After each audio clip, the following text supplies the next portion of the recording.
Last episode, we covered the 3 new modern stories that were presented to us in Western Legends, the final 4th issue in our 4-issue series of one-shots published under the banner of the Mighty Marvel Western event. They were some good stories, too. I totally dug our last issue, pretty much from start to finish. I think, having now covered all of the modern stories from this string of issues, I think that Western Legends might be my favorite single issue, followed by Strange Western, then Kid Colt and Arizona Girl, and then ending with Two Gun Kid. Two Gun Kid is getting the short shaft in this string of episodes. Sorry, Matt. But I spent so much time talking about the modern stories last episode that I did not have time to break down the remaining 3 Silver Age stories that were presented to us at the end of the issue. So let's get into these bad boys. We're going to be opening things up with the origin of the Rawhide Kid. My name is Ben, and this is Comic Book Breakdown episode 19.15, Western Legends, the Silver Age stories.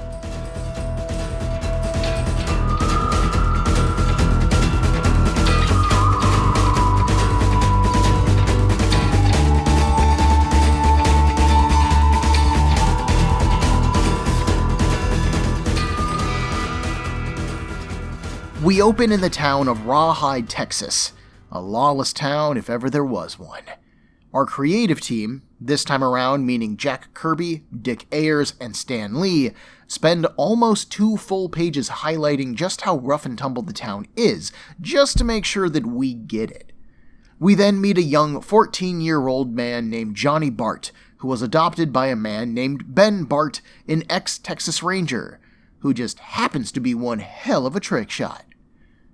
Rawhide frequently calls him Uncle Ben. I feel like someone just stepped over someone's grave. What are those bells that I hear? Oh, weird.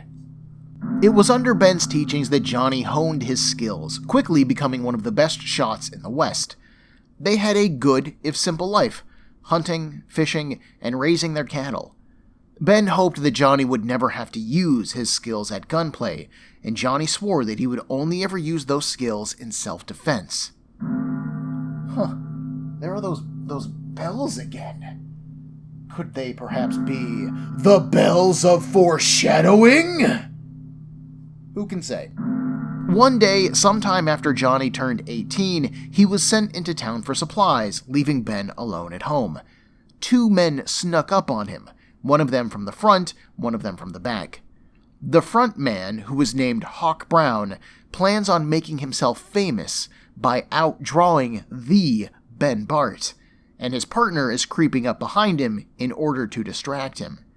Ben protests the need for challenge when Hawk makes one, but it's no use. This guy is going to draw even if Ben doesn't. They prep for the shootout, but just as they go to do the draw-off, the second man shouts Ben's name from behind, drawing his attention, and Ben turns, which leaves him open. Hawk Brown fires while Ben is turned, killing Ben Bart. Hawk and his ally leave Ben where he lies, eager to start spreading news of their deed and reap the fame that comes from it. And I don't know, what do you get from being able to outshoot an ex-Texas Ranger? I mean, it's still murder, right? Even if you say that you outshot Ben Bart, what could legally justify that killing? How can you go into town to a local tavern and go, "Hey everybody, y'all know Ben Bart? I just outdrew him, shot him, dead on his own property. No way can anybody arrest me for this." That just seems... Silver Age stories. Johnny returns home and buries his uncle figure, and then he swears revenge. He packed his belongings into a bag and mounted his horse, Nightwind, and he took off into the night.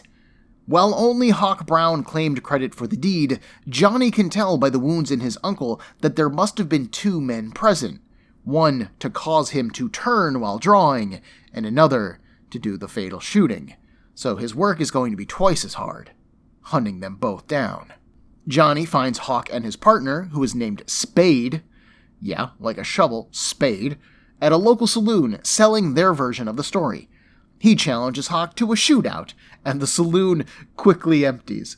One of the bar patrons even jumps out of a flippin' glass window in order to escape the fray, which just really seems overdramatic to me. Like, don't get me wrong, this is a situation, man, and it should be treated as such, but like, just go through the door. That's why it's there. Hawk draws, beating Johnny to it, but Johnny actually waits for Hawk to draw first. And then Johnny draws both of his guns, fires them, wings Hawk so that he drops his pistol, and then fires over his shoulder, hitting Spade as well. All of it before Hawk can fire off a shot. Even with a head start on his shot, Hawk Brown cannot outshoot Johnny Bart. With the two men kneeling before Johnny, all that's left is for him to kill them, avenging Ben once and for all. Both of the men confess to the killing, and they beg for their lives. The other bar patrons come back inside and tell Johnny not to shoot them. They'll take the two men to the county seat, where they will be punished legally. He should go home and put things in order. Ben wouldn't want him to be a murderer on his account. But without Uncle Ben, Johnny has no home to go back to. Instead, he decides that he'll travel the west and stop jaspers like Hawk and Spade from hurting people. And to make sure that no one forgets Ben Bart or what happened here, he'll call himself the Rawhide Kid. So, I'm just gonna say it, there are a lot of story parallels here with Spider-Man.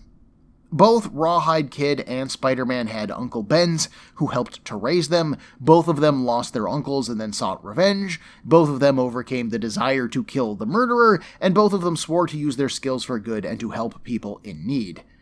And even though this version of Rawhide Kid is actually the second version of the character, the first being published by Atlas Comics in March of 1955, this version that we just talked about was published in 1960, Rawhide still debuted 2 years before Spider-Man was created. So if anybody out there wants to get outraged about how the Rawhide Kid ripped off Spider-Man's origin, well, don't. If anything, Stan Lee was ripping himself off when he gave the same origin to Spider-Man later on.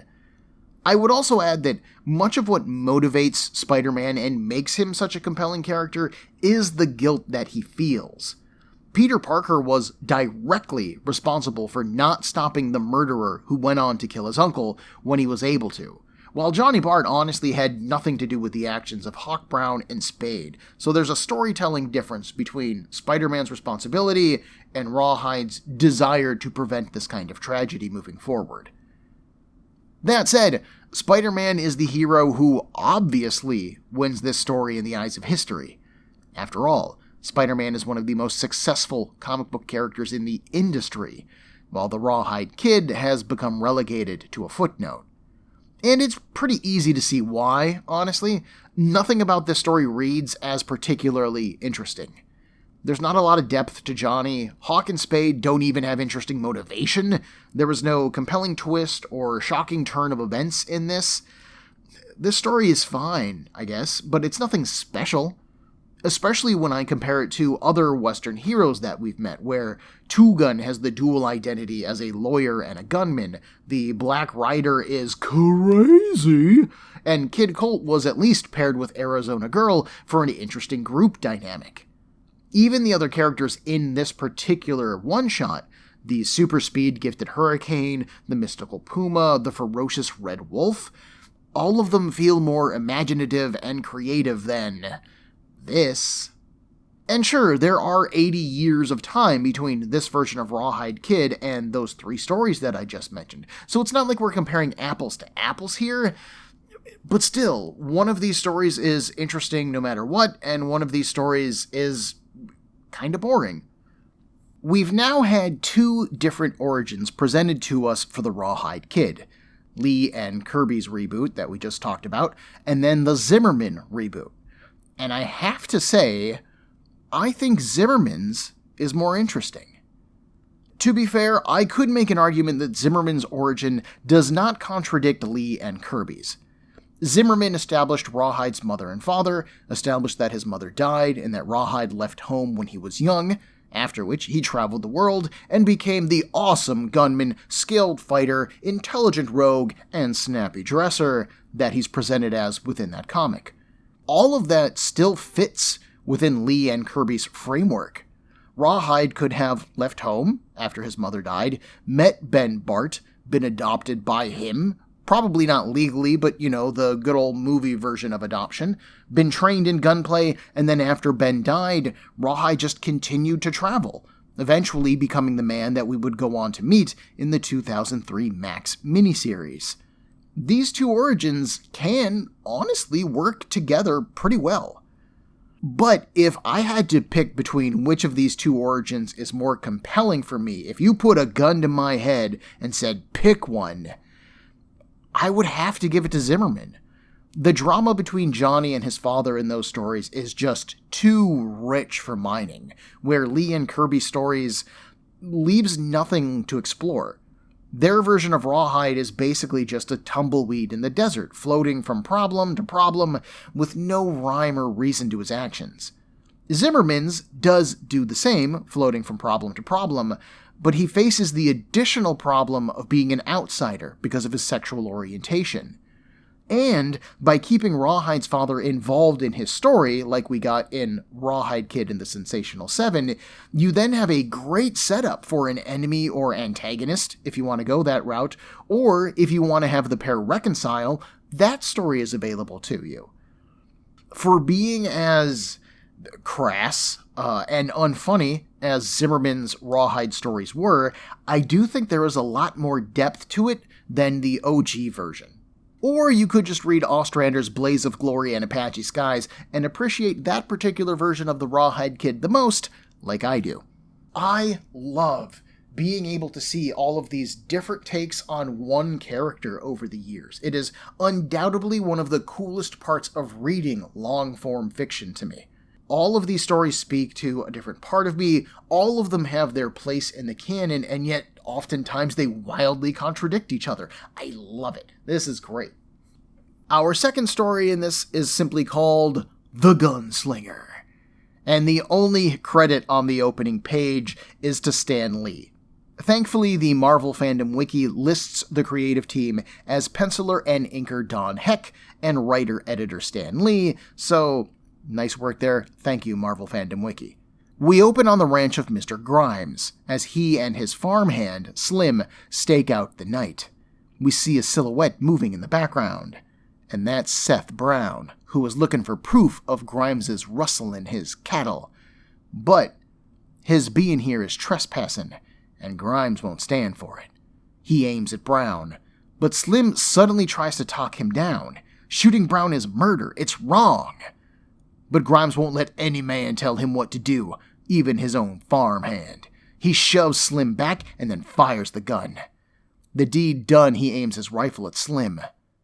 Any further objections? The next morning, the sheriff is visiting Grimes. Brown will live. Grimes only shot his shoulder, but it's probably going to be a month before he recovers. Grimes is pretty flippant about this. That ain't his problem. But the sheriff thinks that it might be. Eventually. Seth Brown's brother is Bat Brown, the fastest gunfighter in the state.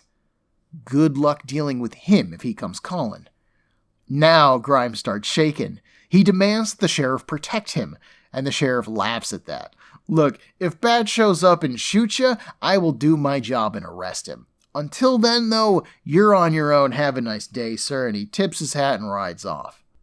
Grimes gives Slim some money and has him hire the best gunfighters that he can find as protection. He hires several men, finally culminating in the hiring of a man named Flash, who is dressed in a very nice-looking purple and pink vest over a black button-up shirt. Grimes asks Flash's credentials, and Flash asks, "You know about Lightning Lathrop?" "Sure," Grimes says, "the fastest gun in the territory, right? At least till he got beat last year." "Well," Flash says, drawing his gun, "I'm the man who beat him."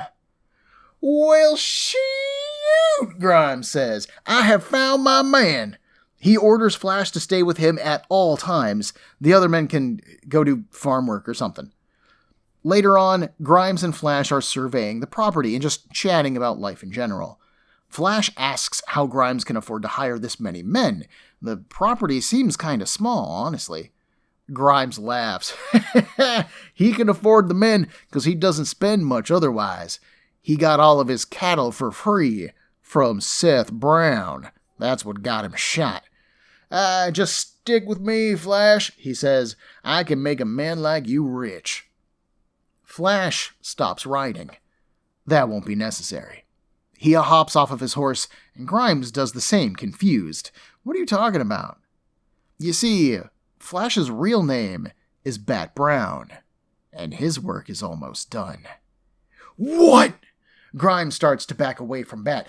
Don't shoot me, please, stay back, don't come any closer. Bat doesn't even draw a gun, but he does approach Grimes, telling him to watch his step.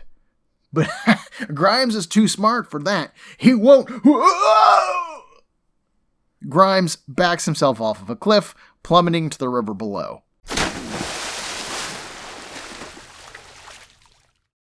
Bat Brown meets with the sheriff to tell him what happened, and the sheriff continues to be pretty chill about it.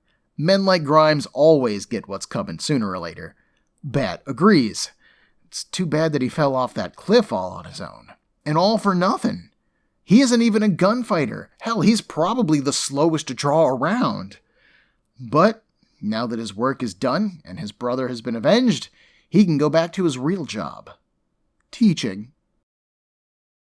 I'm fairly confident that this is the only appearance of Bat Brown, our titular gunslinger, in the Marvel Universe.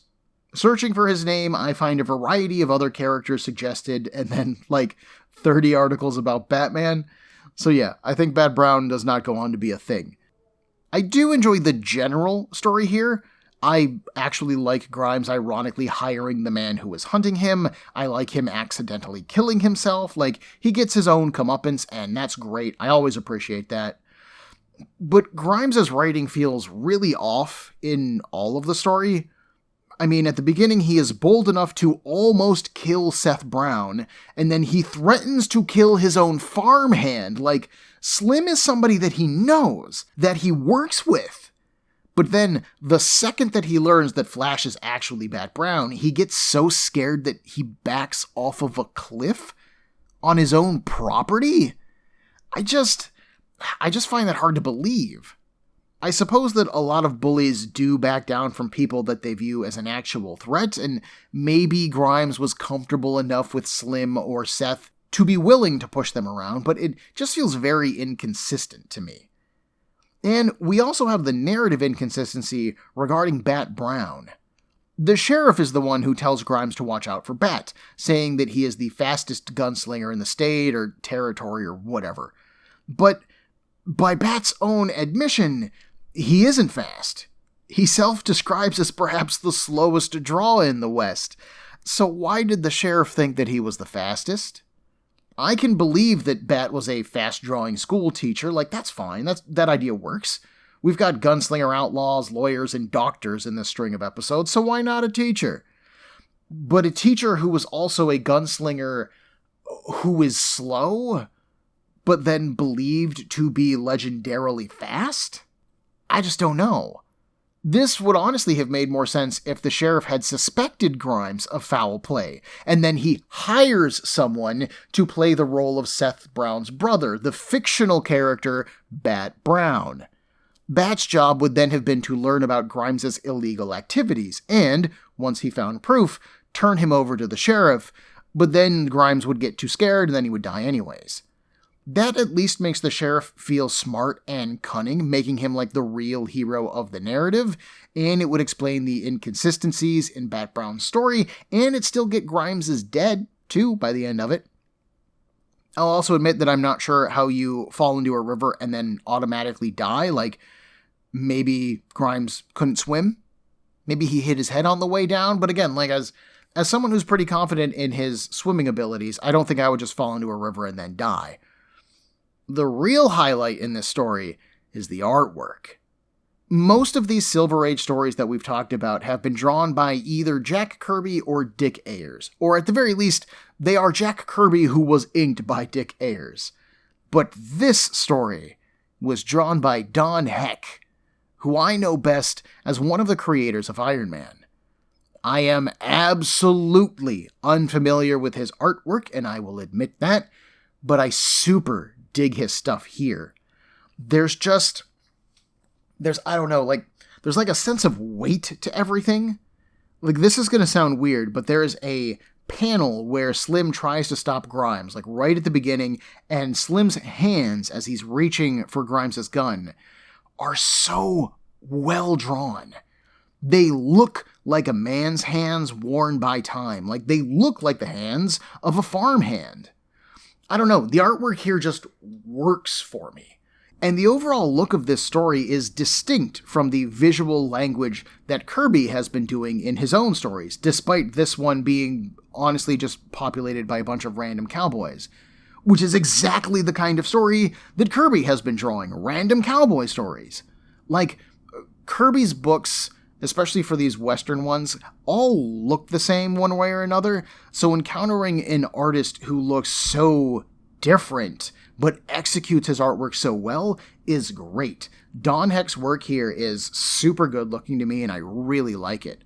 The updated coloring really pops as well. Like I said, there's something incredibly striking about the pink-purple vest that Flash, quote-unquote, is wearing. It immediately makes him stand out from the rest of the characters in the book. And I mean, of course, he's your handsome, heroic character, so he's a good-looking dude.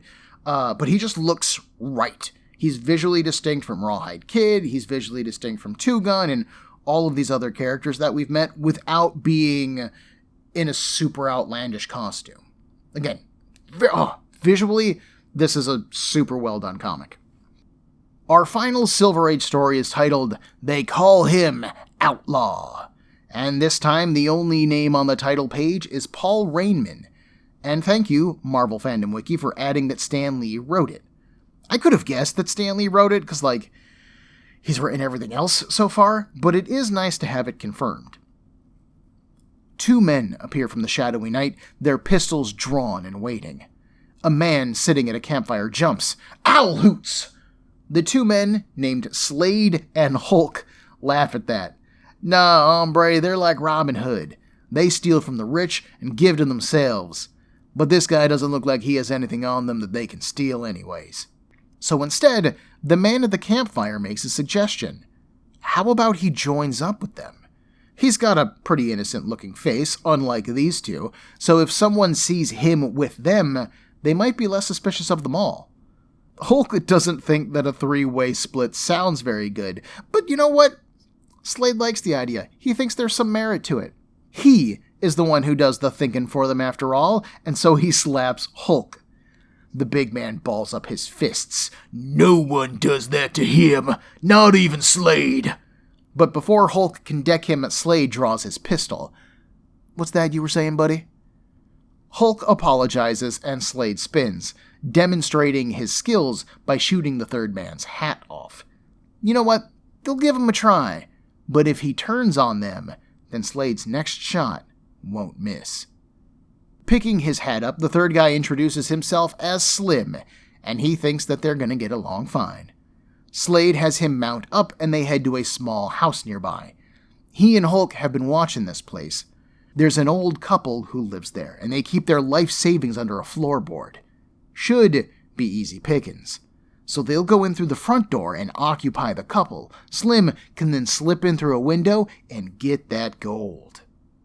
Slim initially is reluctant. He's never been an outlaw before. But he does go along with it. Slade and Hulk kick the door in, holding the couple at gunpoint. Slim does indeed sneak in and he grabs the money. But the old couple can hear him in the back of their house. They've been saving that money for their son, and they won't let him have it! The old man goes for a rifle nearby, and Slade cocks his gun. But the door to the back room suddenly bursts open, slamming into Slade. Slim then decks Hulk, knocking him out with one punch, and shoots Slade's gun out of his hand. You see, he is really a deputy, and he has been hoping to catch these two owl hoots. Having successfully disarmed the criminals, Slim embraces the old man and women, who are so proud of their son. Slim thanks his mom and dad. So, there's not a lot of meat on these bones. Like, the basic story works fine, but once again, it's nothing special. No one here is memorable or notable. Perhaps the most interesting thing to me in reading these Silver Age comics is seeing the repetition of names that Stan Lee used.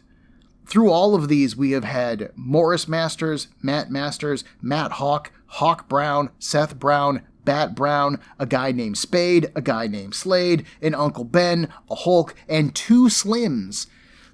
Which, to be fair, this version of Hulk is only the first of 3 separate characters that I know of who were called the Hulk, and the third one is actually the guy named Bruce Banner.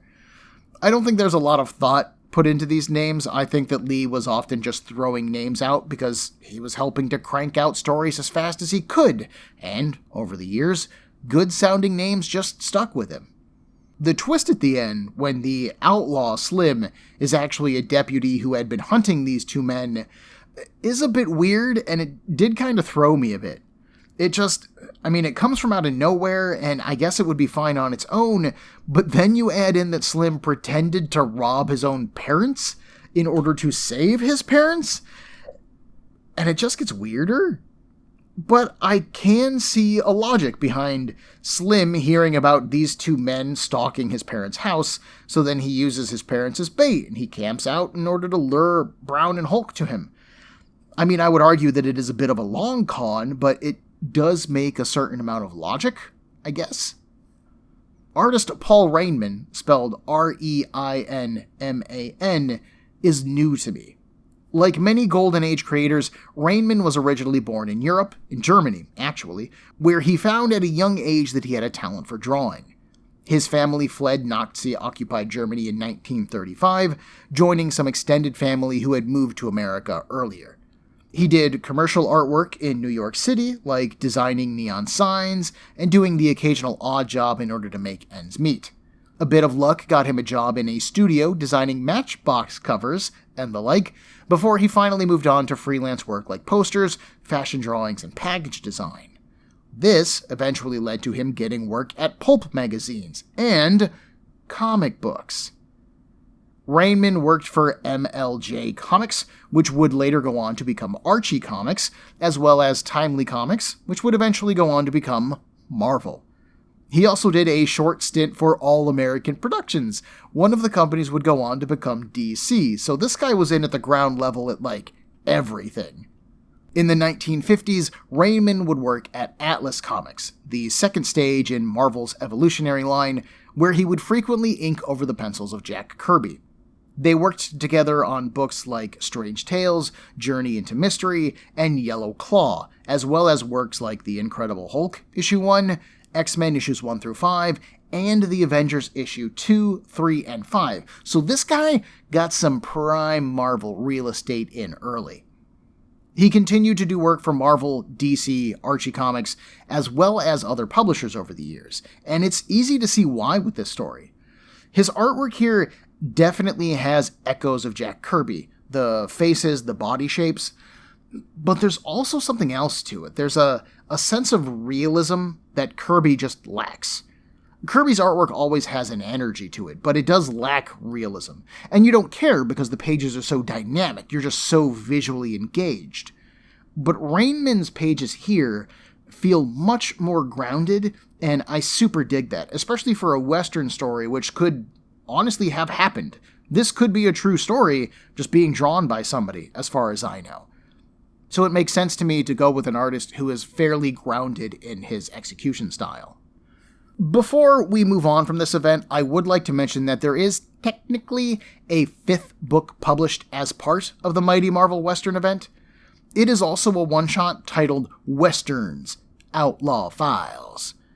And it's basically a handbook for Marvel's Western characters. I remember having this kind of comic back when I was a kid, when I was pretty young, but for the Avengers, somewhere around the S portion of the alphabet, I don't know why that's the one I ended up with. We probably got it at a garage sale or a yard sale or something. But yeah. For those unfamiliar, every couple of years, Marvel publishes these handbook-style comics, which act as encyclopedia articles about their characters. You would generally get a picture of the character being discussed, and then a summary of what they could do, like power-wise, and who they were, and then what their history was. The Avengers one that I had was set up as if you were reading the Avengers files on their individual team members. I distinctly remember reading Cersei's file when I was a kid. This is simply a straightforward way of educating the comic reading audience on 40 plus years of comic book history in the pre-internet era. Obviously, these are much less necessary these days. It's just easier to do a quick Google search and learn everything that you ever wanted to know on your phone instead of having to hunt down your handbooks out of your entire collection and then read through them. And I think that the editorial team at the time of publication knew this. The Mighty Marvel Western event was published in 2006, so access to the internet was fairly common, at least in America. So instead of presenting these files as just dry encyclopedia entries about these characters, Outlaw Files presents them as a collection of in-world articles. Some of them are letters from the 1800s regarding events that feature various cast members, others are news clippings. They're even presented like they have been clipped from newspapers, magazines, or if they're handwritten notes, they have a cursive writing style. It's like they were all collected and then gathered together in somebody's personal library. When I was a kid, I would clip fascinating articles out of Wizard magazine. I think I still have a shoebox filled with cross-gen articles when the company was first coming out back in Ohio. And this book reminds me of that box.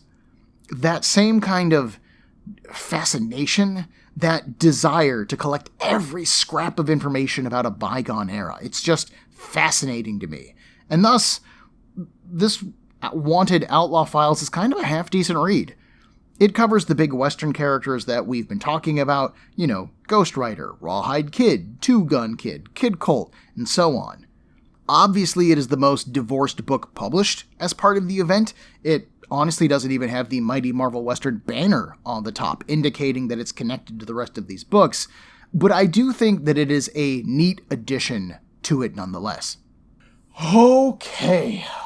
After a fortnight of comics, we have finally finished these 4 issues, leaving us only a handful more to cover in this story of Western episodes. I have 2 more one-shots planned, a 6-issue limited series that I'm going to try to cover in like an episode or 2, and then 1 final one-shot. And then maybe like a wrap-up episode to close things out and explore kind of our broader themes and storytelling mechanics before we end our journey through the West.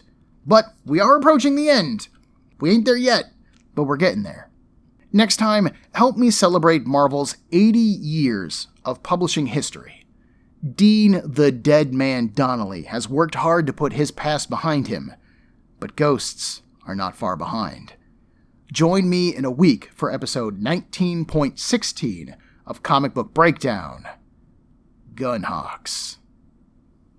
Everyone, there are a million podcasts vying for your time and attention, and I'd like to thank you for listening to mine.